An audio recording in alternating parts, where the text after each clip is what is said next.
Assalamualaikum warahmatullahi wabarakatuh. Baiklah, perkenalkan, nama saya Suci Widyaningsih, NIM A1C3190114, kelas reguler A 2019, Prodi Pendidikan Fisika, Fakultas Keguruan dan Ilmu Pendidikan Universitas Jambi.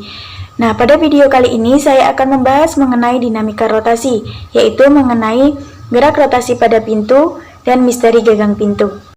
Setiap hari pasti kita membuka dan menutup pintu. Nah, pintu itu kan benda diam. Agar pintu tersebut dapat bergerak, maka kita harus melakukan sesuatu pada pintu tersebut.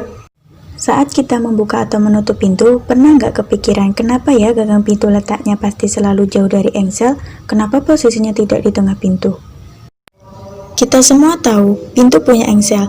Nah, si engsel itu jadi poros atau pusat rotasi dari gerakan pintunya. Dan ketika kita mau menggerakkan pintu tersebut, kita harus mendorong atau menarik pintu tersebut. Yang artinya kita harus memberikan gaya pada pintu tersebut. Gaya yang memiliki kekuatan untuk membuat benda diam menjadi berotasi disebut dengan torsi. Nah, torsi ini sama dengan gaya yang lain. Torsi juga dapat dihitung. Misalnya kita mau membuka pintu. Semakin kencang kita mendorong pintu, semakin besar torsinya dan semakin cepat pintu terbuka. Jadi, besarnya gaya yang kamu berikan adalah salah satu faktor yang mempengaruhi besarnya torsi. Faktor lain yang berpengaruh adalah antara gaya dan pusat rotasi atau kita sebut dengan lengan torsi, yaitu semakin besar jaraknya maka semakin besar pula torsinya, yang artinya semakin mudah benda berotasi. Kalau kita coba buka pintu yang gagangnya ada di tengah dengan besar gaya yang sama, pintu jadi susah terbuka sehingga butuh lebih besar gaya agar pintunya terbuka lebar. Itulah alasan kenapa gagang pintu letaknya di ujung pintu. Nah, faktor terakhir yang mempengaruhi besarnya torsi yaitu sudut antara gaya yang diberikan dengan lengan torsi. Kalau kita dorong pintunya sejajar dengan pintu, jelas pintunya tidak bakal bergerak. Nah, gaya yang bisa bikin pintunya bergerak adalah gaya yang arahnya tegak lurus terhadap lengan torsi. Secara matematis, torsi atau yang dilambangkan dengan tau sama dengan gaya tegak lurus dikali panjang lengan torsi. Jadi, kalau gaya yang diberikan itu miring, kita harus mencari gaya yang tegak lurus terhadap lengannya dengan menggunakan trigonometri, dengan memperhatikan gaya yang diberikan atau F sama besar sudut yang terbentuk. Jadi, untuk sumbu Y dihitung dengan FY sama dengan F sin theta, dan untuk sumbu X dihitung dengan Fx sama dengan F cos theta.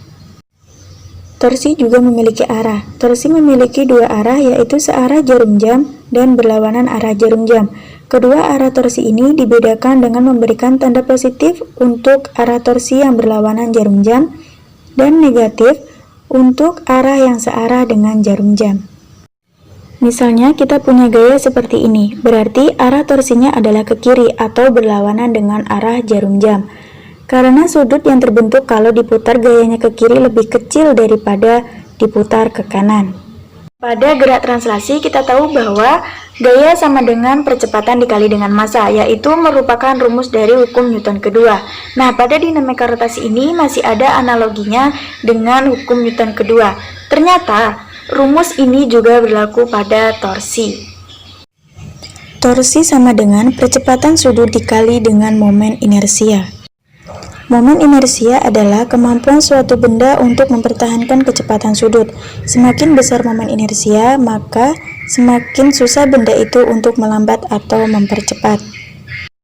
Momen inersia juga berhubungan dengan massa, tapi sebenarnya juga bergantung pada gimana massa itu tersebar. Makin jauh massa benda dari rotasinya, makin besar momen inersianya. Jadi, pada gerak translasi, karena momen inersianya hanya bergantung pada massa, jadi rumusnya hanya gaya sama dengan percepatan dikali dengan massa. Tetapi, pada gerak rotasi, momen inersia sama dengan massa dikali kuadrat jarak dari gaya ke pusat rotasi. I sama dengan M dikali R kuadrat. Itulah tadi mengenai dinamika rotasi. Apabila ada kesalahan, saya mohon maaf. Saya akhiri. Wassalamualaikum warahmatullahi wabarakatuh.